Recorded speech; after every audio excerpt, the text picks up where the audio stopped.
I started with Carmel O'Callaghan, I used to bring Zimbabwean paintings, pictures that I wanted to paint to recreate those visions that I had when I grew up.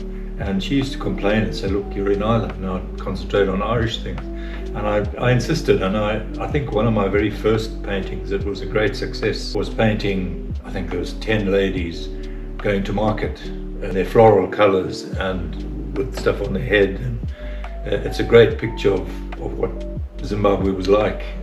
That came out really, really well, and it's gone off to America. So I was very pleased with that, and that was kind of my hallmark. It started me thinking, well, I can paint these things.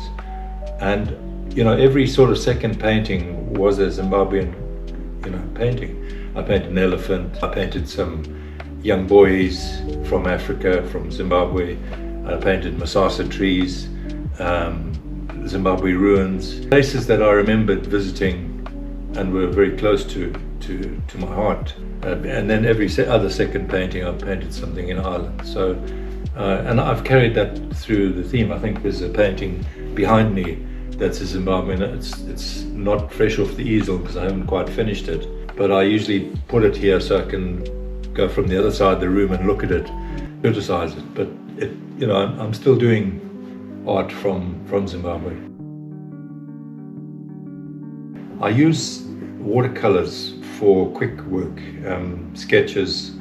If I'm out and about, plein air, I might do a sketch and do some watercolor afterwards. Because I think watercolor, you can capture the moment very quickly. I'm still trying because I'm kind of a member of Artifacto, who have this very European, almost international following, and then principally are watercolorists. And so I follow them every week, and so I'm picking up tips and so on, but I'm by no means more accomplished in watercolor than I am in acrylics. But I like the medium, it's different. You've got to keep the lights, whereas in acrylics it's the opposite, you've got to keep the darks.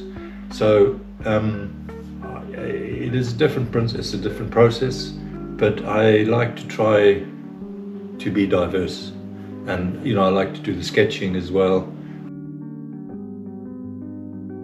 Depends on what you're painting, of course. But if it's a tree, then the tree, you've got to then create a composition which is not in the middle of the canvas. The composition has to be on the left or the right, and the first top third of it. That's the first principle. But I think you need to create a focal point, either to lead the viewer in, either with a road going in to lead into a landscape that leads you into a headland or into the distance, to the rocks. Focal point is very, very important to focus on, and I think that's really the principle. That's very much from my history, because as a planner, I was planning for the people, and people live in an environment, and whether it's in a rural landscape environment or it's in an urban environment, I would be creating those environments. So, and creating environments where people can live. To be honest, that never goes away from you, and that's why I really like urban landscapes, because I love the just juxtaposition of buildings and landscape and people. But I do rural landscapes as well, because I think one of my future, or what I'm trying to develop further, is a better atmosphere in the landscapes, and also to create a story that has the people in it. So, because when you put people into a landscape, it means something to somebody. So when you show them or something that's got people in, they might relate to that journey that they went on, or that journey that they want to go on, or some other recollection that they might have. So that's my intention, to try and create a story. Commissions are tough. They're a tough gig, because you never know whether you can satisfy the requirements of the person who wants. I've only had a few experiences, but one in particular came to mind was a young girl. Somebody asked me to paint a picture of the young girl. Now she's grown up now. I painted her as best I could, She was standing on a rock and surrounded by forests and so on. And it took me a while to get it right, but I did it sufficiently far away to not capture her face, because portraits are not my forte. It was a little bit of a fudge, but they liked it so much that they asked me for another one for the grandparents. I was delighted about that. I mean, that was kind of a good accolade. Other ones I've done are of people's houses. When they leave their house, they want some kind of memento of it.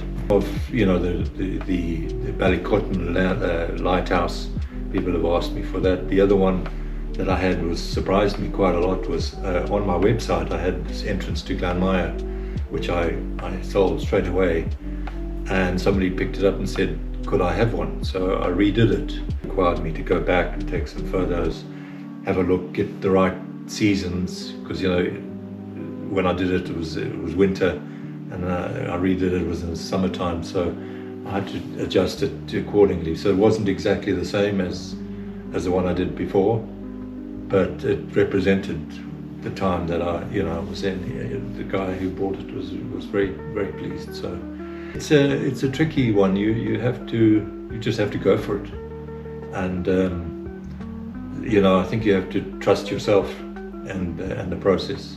And I think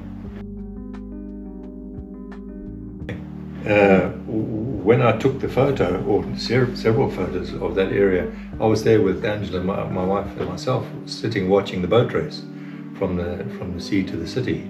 I sit and look at it even now, and I say, wow, I've just captured that moment in time, with the boat, with the people inside, making a big effort to get to the finishing line, and meanwhile life goes on behind them, and a beautiful scenery at the back, the backdrops.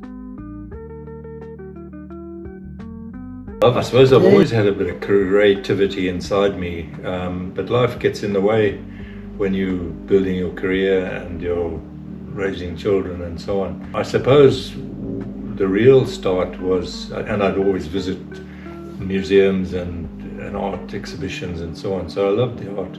I suppose when I first came to Ireland, I kind of put it in my bucket list, that was 25 years ago now, to start doing some art. And this guy David Willis, who does sort of Irish paint magic on the television, sort of workshops with him, and that kind of stimulated quite a little bit of art in me. But then again, life got its way, career building.